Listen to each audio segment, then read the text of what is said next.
வணக்கம். பல நாள் திருடன் ஒரு நாள் அகப்படுவான் என்பதற்கேற்ப கனிமொழி அவர்களை திகார் சிறைச்சாலையில் அடைப்பதற்கான ஏற்பாடுகள் சிபிஐ துறையினர், அமலாக்கத்துறை அதிகாரிகள் செய்து வருகிறார்கள்.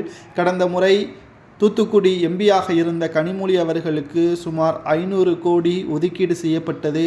அதை கணக்கு கேட்ட பொழுது கிட்டத்தட்ட 74 கோடி செலவு செய்யப்பட்டிருப்பதாகவும், கடைசி நேரத்தில் ஆட்சி மாற்றம், அதாவது மீண்டும் அவரே அங்கு எம்பியாக தேர்வு செய்யப்பட்டதன் காரணமாக அந்த பணத்திற்கான விவரத்தை கேட்டபொழுது கணக்கு குளறுபடி இருந்ததை கண்டுபிடித்த மக்களவை சபாநாயகர் இந்த வழக்கை நீதிமன்றத்தில் பதிவு செய்தார். மேலும் உடனடியாக இந்த வழக்கை சிபிஐ துறையினர் விசாரணையும் செய்து வந்தார்கள். மேலும் இவர் கிட்டத்தட்ட 425 கோடி ஊழல் செய்ததாக வழக்கு பதிவும் செய்யப்பட்டுள்ளது. இவர் ஏற்கனவே 2G வழக்கில் முக்கிய குற்றவாளியாக இருந்தவர். அப்பொழுது முதல்வராக இருந்த கருணாநிதி அவர்கள் மூலமாக வெளியே வந்தார். சாட்சியாக இருந்த சாதிக் பாஷா அவர்களது தற்கொலை இவர்களுக்கு மிகப்பெரிய ஒரு வாய்ப்பாக விடுதலையாவதற்கு அமைந்தது. ஆனால் இந்த முறை நிச்சயமாக திகார் சிறைச்சாலையில் அடைக்கப்படுவது உறுதிதான் என்ற தகவலும் வெளியாகியுள்ளது. கனிமொழி அவர்கள் மற்றும் அவரது கணவர், மகன்கள் வீட்டில் விசாரணையும், அனைத்து அலுவலகத்திலும் அமலாக்கத்துறை அதிகாரிகள் தொடர்ச்சியாக சோதனைகள் நடத்த உள்ளதாக நீதிமன்றத்தின் அனுமதியும் கிடைத்துள்ளது.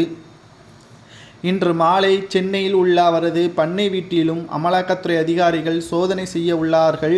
மேலும் குறிப்பிட்ட ஆவணங்களை கைப்பற்றும் பட்சத்தில் கனிமொழி அவர்கள் சிறையில் அடைக்கப்படுவார். எப்படி 15 மாதங்கள் சிறையில் செந்தில் பாலாஜி அவர்கள் இருந்தாரோ அதேபோல் கனிமொழியும் திகார் சிறைச்சாலையில் அடைக்கப்படுவார்.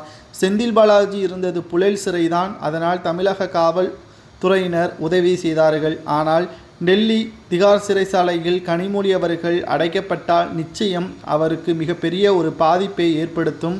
கிட்டத்தட்ட 425 கோடி ஊழல் செய்யப்பட்டிருக்கின்ற வழக்கு நாளை காலை 10:30 மணி அளவில் விசாரணைக்காக டெல்லி சிறப்பு சிபிஐ நீதிமன்றத்தில் நடக்க உள்ளது. இன்று மாலை அமலாக்கத்துறை அதிகாரிகள் சோதனை செய்ய உள்ளதாகவும், அதிலிருந்து கிடைக்கப்பெற்ற ஆவணத்தின் மூலமாக அடுத்த கட்ட விசாரணை நடைபெறும் என்ற தகவலும் வெளியாகியுள்ளது. கோபாலபுரத்தில் ஒருவர் கூட யோக்கியர்கள் இல்லையா என்ற கேள்விதான் இங்கு முன்வைக்கப்பட்டு வருகிறது.